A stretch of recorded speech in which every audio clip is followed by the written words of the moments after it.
वो रहमत आलम का लक़ब जिसको मिला है, वो नूर हुदा नूर हुदा नूर हुदा है, वो सल्ले अला सल्ले अला सल्ले अला है। अऊज़ु बिल्लाहि मिनश्शैतानिर्रजीम। बिस्मिल्लाहिर्रहमानिर्रहीम। वज़्ज़ुहा वल्लैलि इज़ा सजा मा वद्दअक रब्बुक वमा क़ला वललआखिरतु खैरुल लक मिनल ऊला वलसौफ युअतीक रब्बुक फतर्ज़ा अलम यजिदक यतीमन फआवा ववजदक ज़ाल्लन फहदा ववजदक आइलन फअगना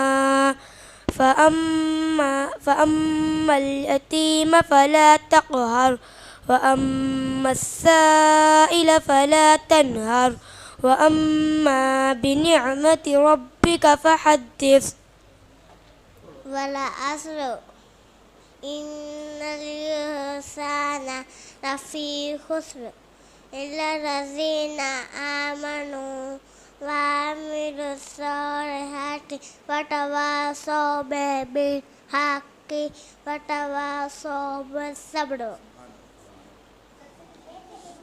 अस्सलामु अलैकुम व रहमतुल्लाहि व बरकातुहू। तिरंगा जिंदाबाद, तिरंगा जिंदाबाद, तिरंगा जिंदाबाद। इसके तले हम लोग यहाँ पे, इसके तले हम लोग यहाँ पे रहते हैं आज़ाद। तिरंगा जिंदाबाद, तिरंगा जिंदाबाद, तिरंगा जिंदाबाद। है ये तिरंगा ऐसा यारों सबके दिल को लुभाता है, ऐसा जलवा दिखाता है। है ये तिरंगा ऐसा यारों सबके दिल को लुभाता है, ऐसा जलवा दिखाता है। हिंदू मुस्लिम सिख ईसाई सबको प्यार सिखाता है, प्यार का नग़मा सुनाता है। हिंदू मुस्लिम सिख ईसाई सबको प्यार सिखाता है, प्यार का नग़मा सुनाता है। ऐसी अक़ीदत के क़ाइल थे गांधी और आज़ाद। तिरंगा जिंदाबाद,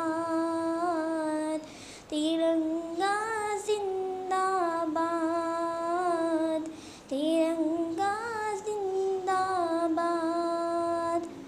रंग हरा दिखला के सबको हरियाली दिखलाता है, खुशहाली बतलाता है। रंग हरा दिखला के सबको हरियाली दिखलाता है, खुशहाली बतलाता है। सुर्ख से कुर्बानी का जज्बा रग रग में भड़काता है, खूनी दिल गरमाता है। सुर्ख से कुर्बानी का जज्बा रग रग में भड़काता है, खूनी दिल गरमाता है। इसकी सफ़ेदी अमन के हक में बनती है रूदार तिरंगा जिंदाबाद, तिरंगा जिंदाबाद, तिरंगा जिंदाबाद। तुझको बुजुर्गों ने ए भारत जानो दिल से चाहा था, तन मन तुझ पे लुटाया था। तुझको बुजुर्गों ने ए भारत जानो दिल से चाहा था, तन मन तुझ पे लुटाया था। ताजमहल और लाल किले से रूप को तेरे सजाया था, ऐसा तुझको बनाया था। ताजमहल और लाल किले से रूप को तेरे सजाया था, ऐसा तुझको बनाया था। कैसे भुला पाएगी उनको उनकी ही औलाद, तिरंगा जिंदाबाद, तिरंगा जिंदाबाद, तिरंगा जिंदाबाद। टीपू ज़फ़र अशफाक़ की मेहनत रंग यहाँ पे लाई है, आज़ादी ये दिलाई है। टीपू ज़फ़र अशफाक़ की मेहनत रंग यहाँ पे लाई है, आज़ादी ये दिलाई है। भाग पड़े अंग्रेज यहाँ से ऐसी धूल चटाई है, जीत हमी ने पाई है। भाग पड़े अंग्रेज यहाँ से ऐसी धूल चटाई है, जीत हमी ने पाई है। हम हैं मुसलमान हुब्बे वतन से दिल है ये आबाद, तिरंगा जिंदाबाद, तिरंगा जिंदाबाद, तिरंगा जिंदाबाद। प्यार मोहब्बत अमन अमा के दीप जलाते जाएंगे, सबको हंसाते जाएंगे। प्यार मोहब्बत अमन अमा के दीप जलाते जाएंगे, सबको हंसाते जाएंगे। हमसे मोहब्बत जो भी करेगा इसको हम अपनाएंगे, अपने दिल में बिठाएंगे। हमसे मोहब्बत जो भी करेगा इसको हम अपनाएंगे, अपने दिल में बिठाएंगे। यकजहती का जो है मुखालिफ हो जाए बर्बाद, तिरंगा जिंदाबाद, तिरंगा जिंदाबाद, तिरंगा जिंदाबाद। हाँ तो शमीम अब देश की खातिर फिर से खून बहाना है, अपने हक को पाना है। हाँ तो शमीम अब देश की खातिर फिर से खून बहाना है, अपने हक को पाना है। कुछ भी हो हर हाल में अपना हिंदुस्तान बचाना है, शान को इसकी बढ़ाना है। कुछ भी हो हर हाल में अपना हिंदुस्तान बचाना है, शान को इसकी बढ़ाना है, ताकि यहाँ का हर बाशिंदा हो जाए फिर शाह तिरंगा जिंदाबाद, तिरंगा जिंदाबाद। जज़ाकल्लाहु खैर। अस्सलामु अलैकुम वरहमतुल्लाहि वबरकातुहू। नात शरीफ पेश करने से पहले एक मरतबा दुरूद शरीफ का नज़ारा पेश करिए। वहीं घर बनाने को दिल चाहता है, वो शहरे मोहब्बत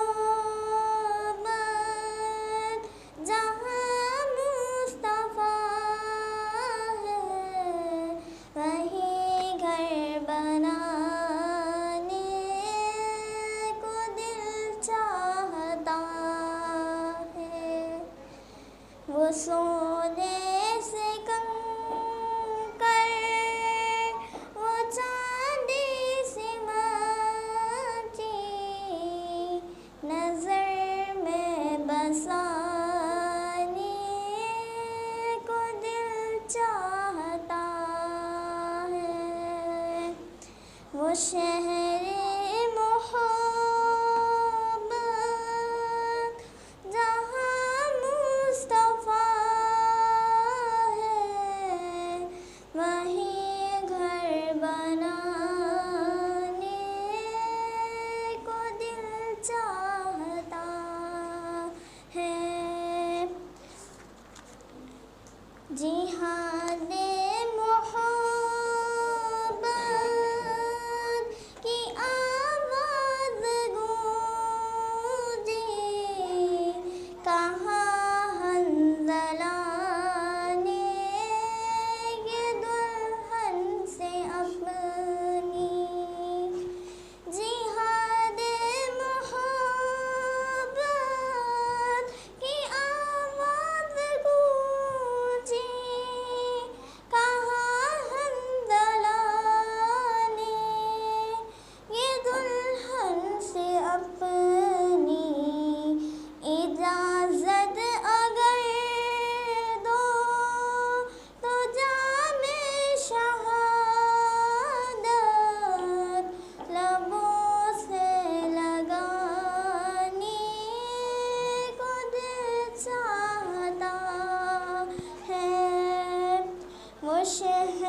जो देखा है रूए जमाले रिसालत तो ताहिर उमर मुस्तफा से ये बोले, जो देखा है रूए जमाले रिसालत तो ताहिर उमर मुस्तफा से ये बोले, बड़ी आपसे दुश्मनी थी मगर अब गुलामी में आने को दिल चाहता है। वो शहरे मोहब्बत जहाँ मुस्तफा है, वहीं घर बनाने को दिल चाहता है। वो सोने से कम कर वो चांदी से माटी नजर में बसाने को दिल चाहता है। जज़ाकल्लाहु खैर। बिस्मिल्लाह वल्हम्दुलिल्लाह वस्सलातु वस्सलामु अला रसूलिल्लाह अम्मा बाद। वक़ाल अल्लाहु तबारक व तआला फ़अऊज़ु बिल्लाहि मिनश शैतानिर रजीम बिस्मिल्लाहिर रहमानिर रहीम इन्ना फ़तहना लक फ़तहन मुबीना वक़ाल नबी सल्लल्लाहु अलैहि वसल्लम नज़ल आदम बिल हिंद औ कमा क़ाल नबी सल्लल्लाहु अलैहि वसल्लम अल्लाहुम्मा सल्लि अला मुहम्मदिन व अला आलि मुहम्मदिन व बारिक वसल्लिम। आज 15 अगस्त का दिन है, हमारी मुल्क की आज़ादी का दिन है। एक क़िस्सा सुनाकर अपनी बात को आगे बढ़ाना चाहता हूँ। ये मुल्क अंग्रेज़ों ने कैसे कब्ज़ा किया वो समझिए। एक आदमी रेगिस्तान में ऊँट को लेकर जा रहा था। क्या लेकर जा रहा था? एक आदमी ऊँट को रेगिस्तान में लेकर जा रहा था। चलते चलते रात हुई, क़ियाम करने के लिए, सोने के लिए एक जगह रुक गए।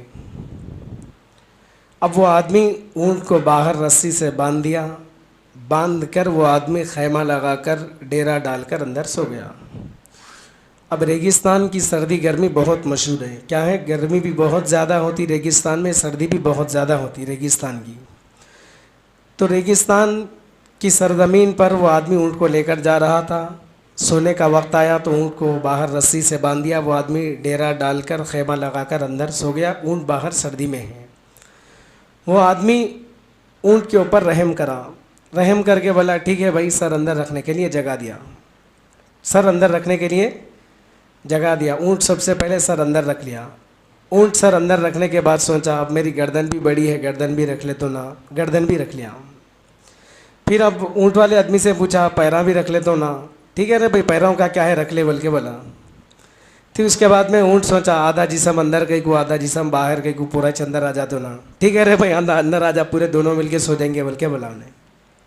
ठीक है, अंदर आ जा, दोनों मिलके सो जाएंगे अंदर बोला। उसके बाद में ऊँट अंदर आया। अब आने के बाद क्या हुआ? ऊँट का जिस्म बड़ा है, आदमी का जिस्म छोटा है। ऊँट क्या करा, लेफ्ट लेग से लात मारा तो आदमी बाहर जाकर गिरा, ऊँट अंदर गर्म सो गया। तो क्या हुआ? ऊँट अंदर गर्म सो रहा है, आदमी बाहर सर्दी को मर रहा। तो ये किस्सा सुनाने का मतलब ये कि अपने मुल्क का किस्सा भी यही है। अंग्रेज़ इस मुल्क में तिजारत के बहाने आया और आकर अपने मुल्क को कब्ज़ा किया। स्कूल में पढ़ने वाले तलबा, स्कूल में पढ़ने वाले बच्चों से, कॉलेजेस में पढ़ने वाले बच्चों से, स्कूल में पढ़ने वाले तलबा से, पढ़ाने वाले टीचर से अगर पूछा जाए कि गांधी जी कौन थे, पंडित जवाहरलाल कौन थे, वल्लभ भाई पटेल कौन थे, तो वो लोग क्या कहते हैं? फ्रीडम फाइटर थे।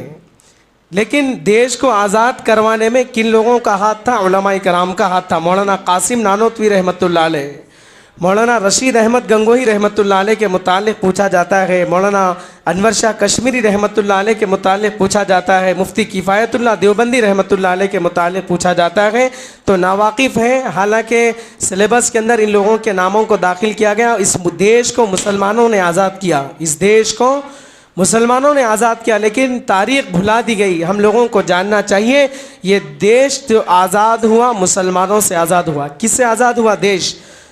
मुल्क को आज़ाद करने के लिए 200 साल तक लड़ाई लड़ी गई, जंग आज़ादी की। कितने साल? 200 साल तक इस मुल्क को आज़ाद करने के लिए जिहाद आज़ादी की लड़ाई लड़ी गई। 1601 के अंदर अंग्रेज़ सबसे पहले हिंदुस्तान के अंदर आता है। इस मुल्क की आज़ादी में किन लोगों ने हिस्सा लिया? सबसे पहले जहन को यहीं पर रखिए, तारीख़ को समझिए। इस मुल्क को आज़ाद करने के लिए सबसे पहले उलमा, हुफ़ाज़, खुद्दाम दीन, इस मुल्क को आज़ाद करने के लिए सबसे पहले इन लोगों ने हिस्सा लिया। अगर मदारिस वाले ना होते, अगर उलमा ना होते, अगर हुफ़ाज़ ना होते, तो ये मुल्क आज़ाद ना होता। इस मुल्क को आज़ाद करने के लिए इन लोगों का हाथ था। मुल्क मुसलमानों से छीन लिया गया था। अंग्रेज़ केरला के रास्ते से आया। अंग्रेज़ सबसे पहले उलमा को मारने लगा, क्योंकि इस देश को आज़ाद करने में रुकावटें कौन बन रहे हैं? इस देश को आज़ाद करवाने में उलमा कराम मुसलमानों को उभार रहे हैं, शहादतें पेश करने के लिए उभार रहे हैं। तो अंग्रेज़ सबसे पहले मुसलमानों को, उलमा को कत्ल करने लगा, कुरान के नुस्खे जलाने लगा। दिल्ली से अंग्रेज़ ने 1000 मदारिस बंद कर दिए गए। दिल्ली शहर में अंग्रेज़ों ने क्या किया? 1000 मदारिस को बंद कर दिया और दरख्तों पर उलमा कराम की लाशें लटकाने लगा। तो हुजूर अलैहिस्सलातु वस्सलाम ने अपनी उम्मत को ये सबक दिया, 2 चीज़ों से बड़ी मोहब्बत करो, एक मुल्क से, दूसरा मिल्लत से। मुल्क से मोहब्बत करना भी नबी की सुन्नत है, मिल्लत से मोहब्बत करना भी नबी की सुन्नत है। अल्लाह के रसूल अलैहिस्सलातु वस्सलाम जब मक्कतुल मुकर्रमा को छोड़कर मदीने मुनव्वरा की जानिब जाते हैं तो आप काबतुल्लाह की तरफ देख कर रोने लगे। आपने काबतुल्लाह से गुजरते हुए फरमाया, ए काबतुल्लाह, मैं तेरी सरजमीन को छोड़ कर जा रहा हूँ, ना खुशी खुशी जा रहा हूँ, बल्कि मक्के वालों की शकावत क़ल्बी ने मुझे हिजरत करने पर मजबूर कर दिया। अगर मक्के वाले मुझे तकलीफ़ ना देते तो मैं मौत तक तुझे ना छोड़ता। ये मुल्क व मिल्लत का सबूत हमारे नबी सल्लल्लाहु अलैहि वसल्लम की सीरत से मिलता है। मुल्क से मोहब्बत करना ईमान का हिस्सा है, मुल्क से मोहब्बत करना दीन का एक हिस्सा है। दुनिया का ये वाहिद मुल्क है जहाँ पर हज़ारों सवों धर्म के लोग रहते हैं और आपस में हमदर्दी के साथ रहते हैं, आपस में खैर खाही के साथ रहते हैं। अल्लाह तबारक व तआला ने दुनिया के अंदर सबसे पहले हज़रत आदम अलैहिस्सलाम को दुनिया के अंदर उतारा और अल्लाह तबारक व तआला ने हज़रत आदम अलैहिस्सलाम को दुनिया के अंदर कहाँ पर उतारा? हिंदुस्तान के हिस्से में उतारा। अगर अल्लाह तबारक व तआला चाहते तो हज़रत आदम अलैहिस्सलाम को अफ्रीका में भी उतार सकते थे। अल्लाह तबारक व तआला अगर चाहते तो हज़रत आदम अलैहिस्सलाम को अफ्रीका के जंगलों में, अमेरिका के जंगलों के अंदर भी उतारा करते थे, लेकिन अल्लाह तबारक व तआला ने हज़रत आदम अलैहिस्सलातु वस्सलाम के हिंदुस्तान के हिस्से के अंदर उतारा। नज़ल आदम बिल हिंद, हज़रत आदम अलैहिस्सलातु वस्सलाम हिंदुस्तान के अंदर नाजिल हुए। अंग्रेज़ मुसलमानों के इत्तेहाद को देखकर इस दुनिया से भाग गया, हिंदुस्तान से भाग गया। इस मुल्क की आज़ादी की सबसे पहले फ़िक्र करने वाले मुसलमान थे, इस मुल्क की आज़ादी की सबसे पहले फ़िक्र करने वाले उलमा थे। सबसे पहले अंग्रेज़ों के ख़िलाफ़ जिहाद का फतवा हज़रत मौलाना शाह अब्दुल अज़ीज़ मुहद्दिस दहलवी रहमतुल्लाह अलैह ने दिया। जिन उलमा के हाथों में आसा था, मुल्क की आज़ादी के लिए तलवारों को हाथों के अंदर थामा। इस मुल्क की आज़ादी की सबसे पहले फ़िक्र करने वाले मुसलमान हैं, इस मुल्क की आज़ादी की सबसे पहले फ़िक्र करने वाले उलमा हैं, इस मुल्क की आज़ादी की सबसे पहले फ़िक्र करने वाले हुफ़ाज़ इकराम हैं, इस मुल्क की आज़ादी की सबसे पहले फ़िक्र करने वाले खुद्दाम दीन हैं। इस मुल्क को अंग्रेज़ों की ग़ुलामी से आज़ाद करने के लिए, इस मुल्क को अंग्रेज़ों से पाक करने के लिए 55,000 उलमा इकराम ने शहादतें पेश की है, 5 लाख उलमा ने कुर्बानी दी है। उसके बाद यह मुल्क आज़ाद हुआ। आज इस मुल्क के अंदर कुछ ऐसे लोग आ चुके हैं जो इस मुल्क के इत्तेहाद को, मुल्क के इत्तेफाक को, मुल्क के अमन व अमान को आग लगाना चाहते हैं। ये मुल्क जो आज़ाद हुआ मुसलमानों की कुर्बानियों से आज़ाद हुआ। इस मुल्क को अंग्रेज़ों की ग़ुलामी से आज़ाद करने के लिए उलमा इकराम का, मुसलमानों का अहम किरदार रहा है। इस मुल्क की शान अमन है, इस मुल्क की शान अमान है, इस मुल्क मुल्क की शान खैरखागी है, इस मुल्क की शान हमदर्दी है। 15 अगस्त की खुशी पूरी दुनिया के अंदर मनाई जा रही है। सबसे ज़्यादा खुशी मनाने वाले मुसलमान हैं और सबसे ज़्यादा पूरी दुनिया के अंदर अक्सरियत खुशी मनाने वालों की, तिरंगा लहराने वालों की मुसलमानों की है। हिंदुस्तान की आज़ादी की तहरीक कब शुरू हुई?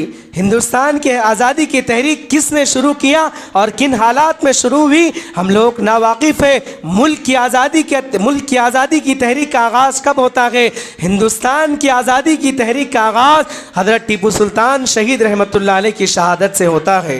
अंग्रेज़ इस मुल्क में तिजारत के बहाने आया और बस गया, और जब इस मुल्क को कब्ज़ा करना चाहा तो उनके इरादों के सामने मजबूत दीवार बनकर खड़े होने वालों में दो नाम मशहूर है। नवाब सिराजुद्दौला थे, हज़रत टीपू सुल्तान शहीद रहमतुल्लाह अलैह थे। इन दोनों की मौजूदगी में अंग्रेज़ों की ये हिम्मत नहीं हुई कि वो इसका तसव्वुर करे कि हिंदुस्तान पर उनका कब्ज़ा है। इन दोनों की मौजूदगी में अंग्रेज़ों की ये हिम्मत तक नहीं थी कि हिंदुस्तान पर उनका कब्ज़ा है। हज़रत टीपू सुल्तान शहीद रहमतुल्लाह अलैह की शहादत मैसूर के अंदर, कर्नाटका के अंदर होती है। हज़रत टीपू सुल्तान शहीद रहमतुल्लाह अलैह की शहादत जब कर्नाटका के अंदर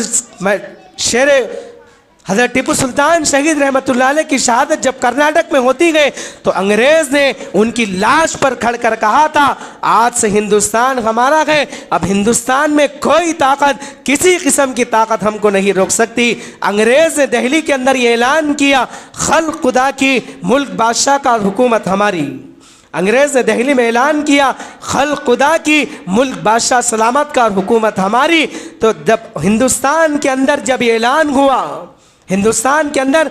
ऐलान हुआ तो उस वक्त के हिंदुस्तान के सबसे बड़े आलिम हज़रत मौलाना शाह अब्दुल अज़ीज़ मुहद्दिस दहलवी रहमतुल्लाह अलैह, जो कि हिंदुस्तान के सबसे बड़े उस वक्त के आलिम थे, हज़रत मौलाना शाह अब्दुल अज़ीज़ मुहद्दिस दहलवी रहमतुल्लाह अलैह, उसी की दिल्ली की सरज़मीन से ऐलान करते हैं, लोगों आज हमारा मुल्क ग़ुलाम बन चुका है, मुल्क की आज़ादी के लिए जिहाद करना मुसलमानों पर फ़र्ज़ है, मुसलमानों पर जिहाद करना मजहबी फरीदा है। मुल्क से जिहाद आज़ादी के लिए मुसलमान शौक़ दर शौक़ हिस्सा जिहाद आज़ादी के अंदर लेते हैं। जब हज़रत मौलाना शाह अब्दुल अज़ीज़ मुहद्दिस दहलवी रहमतुल्लाह अलैह जब जिहाद का फतवा देते हैं दिल्ली की सरजमीन से, दिल्ली की जामिया मस्जिद से, हिंदुस्तान में उस वक्त कोई माँ का लाल ऐसा नहीं था जब अंग्रेज़ों का रोब दबदबा था उनके खिलाफ ज़बान खोले। हज़रत मौलाना शाह अब्दुल अज़ीज़ मुहद्दिस दहलवी रहमतुल्लाह अलैह को इसी फतवा देने की बिना पर अंग्रेज़ों ने जहर दिया था, जिसकी वजह से हज़रत मौलाना शाह अब्दुल अज़ीज़ मुहद्दिस दहलवी रहमतुल्लाह अलैह की आँखों की बीनाई चले गई, उनकी जायदाद हड़प ली गई। अंग्रेज़ों ने उनको शहर बदर कर दिया गया, उनको फांसी के फंदे पर लटकाने के मंसूबे करने लगे। हज़रत मौलाना शाह अब्दुल अज़ीज़ मुहद्दिस दहलवी रहमतुल्लाह अलैह अपने फतवे से पीछे नहीं हटे। अंग्रेज़ों को मुसलमानों से सख्त नफ़रत थी, अंग्रेज़ों को मुसलमानों से सख्त नफ़रत होने लगी, अंग्रेज़ों को मुसलमानों से सख्त नफ़रत होने लगी, अंग्रेज़ों को मुसलमानों के उलमा से सख्त नफ़रत होने लगी, उलमा से सख्त नफ़रत होने लगी। अंग्रेज़ दिल्ली के अंदर मुसलमानों को, उलमा को फांसी के फंदे पर लटकाने लगा, उलमा को सूली पर चढ़ाने लगा। तकरीबन 35 से 36 हज़ार उलमा इकराम को फांसी दिया गया, मुसलमानों को शहीद किया गया, और लोग अपने कंधे पर जनाजा लेकर जाते, शहर के अंदर जाते, देहात के अंदर जाते, अपने कंधों पर रखकर कई किलोमीटर तक जनाजा लेकर जाते। नमाज जनाजा पढ़ाने वाला कोई हाफिज नहीं मिलता, कोई आलिम नहीं मिलता। इतने उलमा इकराम को कसरत से उन लोगों ने शहीद किया। अंग्रेज़ उलमा को फांसी के फंदे पर चढ़ाने लगा, जेल की सलाखों के अंदर जेल की सलाखों में डालने लगा, उलमा इकराम को, मुसलमानों को तकालीफ पहुँचाने लगा। अंग्रेज़ मुसलमानों से सख्त नफरत किया करता था। दिल्ली की फतेहपुरी मस्जिद जो कि लाल किले के सामने है, दिल्ली की फतेहपुरी मस्जिद जो आज भी है, जो कि लाल किले के सामने जो सड़क है, तकरीबन 1.25 किलोमीटर जब आगे जाएंगे तो उस सड़क पर दिल्ली की फतेहपुरी मस्जिद शुरू होती है। वहाँ से दोनों तरफ दरख्त है, उस दरख्त से लेकर दिल्ली की फतेहपुरी मस्जिद से लेकर पंजाब तक कोई दरख्त ऐसा नहीं था जिस दरख्त पर किसी आलिम की लाश लटकी हुई नज़र ना आती हो। उलमा इकराम को इतनी कसरत से वो लोग शहीद करने लगे, उलमा को फांसी के फंदे पर चढ़ाने लगे, दरख्तों पर सज़ा देने लगे। हमारा मुल्क आज़ाद हुआ मुसलमानों की कुर्बानियों से, हमारा मुल्क आज़ाद हुआ मुसलमानों की शहादतों से। इस मुल्क को अंग्रेज़ों की ग़ुलामी से आज़ाद करने के लिए उलमा मसाजिद के मेंबरों को छोड़कर, इस मुल्क को अंग्रेज़ों की ग़ुलामी से आज़ाद करने के लिए उलमा मदारिस के मसनदों को, नरम गरम मसनदों को छोड़कर मैदान जंग में टूट पड़े, मैदान जंग में उलमा इकराम उतर पड़े। इस मुल्क को अंग्रेज़ों की ग़ुलामी से आज़ाद करने के लिए हज़रत मौलाना कासिम नानोतवी रहमतुल्लाह अलैह मैदान में उतरे अंग्रेज़ों के ख़िलाफ़। इस मुल्क को अंग्रेज़ों की ग़ुलामी से आज़ाद करने के लिए मौलाना रशीद अहमद गंगवागी रहमतुल्लाह अलैह मैदान में उतरे अंग्रेज़ों के ख़िलाफ़। इस मुल्क को अंग्रेज़ों की ग़ुलामी से आज़ाद करने के लिए हाफ़िज़ ज़ामिन शहीद रहमतुल्लाह अलैह मैदान में उतरे अंग्रेज़ों के ख़िलाफ़। इस मुल्क को अंग्रेज़ों की ग़ुलामी से आज़ाद करने के लिए मौलाना जाफ़र थाने सिरी रहमतुल्लाह अलैह मैदान में उतरे अंग्रेज़ों के ख़िलाफ़। इस मुल्क को अंग्रेज़ों की ग़ुलामी से आज़ाद करने के लिए जनाब जाकिर हुसैन साहब मैदान में उतरे अंग्रेज़ों के ख़िलाफ़। इस मुल्क को अंग्रेज़ों की ग़ुलामी से आज़ाद करने के लिए मौलाना अनवर शाह कश्मीरी रहमतुल्लाह अलैह मैदान में उतरे अंग्रेज़ों के ख़िलाफ़। इस मुल्क को अंग्रेज़ों की ग़ुलामी से आज़ाद करने के लिए मुफ्ती किफ़ायतुल्लाह देवबंदी रहमतुल्लाह अलैह, इस मुल्क को अंग्रेज़ों की ग़ुलामी से आज़ाद करने के लिए मौलाना अनवर शाह कश्मीरी रहमतुल्लाह अलैह, शेखुल हसन महमूदुल हसन रहमतुल्लाह अलैह अकाबिरीन ने इस मुल्क को आज़ाद करने के लिए अंग्रेज़ों के ख़िलाफ़ मदारिस को छोड़कर, मदारिस के मेंबरों को छोड़कर, मदारिस के मस्जिदों को छोड़कर मैदान जंग में उतर पड़े अंग्रेज़ों के ख़िलाफ़। इतनी कुर्बानियों के बाद ये मुल्क आज़ाद हुआ, ये मुल्क हमारा था। इस मुल्क में मुसलमानों ने 800 साढ़े 800 साल तक हुकूमत की है। हज़रत बाबर इस मुल्क में अमन अमान की हुकूमत किया करते थे, हज़रत जहांगीर इस मुल्क में हुकूमत किया करते थे, हुमायूं इस मुल्क में हुकूमत किया करते थे, हज़रत जहांगीर इस मुल्क में अमन अमान की हुकूमत किया करते थे, हज़रत बहादुर शाह ज़फ़र इस मुल्क में हुकूमत किया करते थे, नवाब सिराजुद्दौला और नवाब बहादुर शाह ज़फ़र इस मुल्क में अमन अमान की हुकूमत किया करते थे। हज़रत टीपू सुल्तान शहीद रहमतुल्लाह अलैह की कर्नाटका के अंदर हुकूमत थी और टीपू सुल्तान शहीद रहमतुल्लाह अलैह की कर्नाटका में हुकूमत थी। हज़रत औरंगज़ेब रहमतुल्लाह अलैह हुकूमत किया करते थे, इधर निज़ाम की हुकूमत थी। सब के सब ने हुकूमत यहाँ मुल्क के साथ वफ़ादारी की है, सब के सब ने मुल्क के साथ वफ़ादारी की है, गद्दारी नहीं की थी। ये मुल्क हमारा था, ये मुल्क हमारा है और ये मुल्क हमारा रहेगा। इस मुल्क की तारीख़ को जानना चाहिए, इस मुल्क की तारीख़ को पढ़ना चाहिए। अल्लाह तबारक व तआला से दुआ है कि अल्लाह तबारक व तआला हमारे मुल्क की हिफाजत फरमाए। अल्लाह तबारक व तआला कई भी सुनी हुई बातों पर अमल की तौफ़ीक़ अता फरमाए। आमीन सुम्मा आमीन व आखिर दावाना अनिल हम्दुलिल्लाहि रब्बिल आलमीन।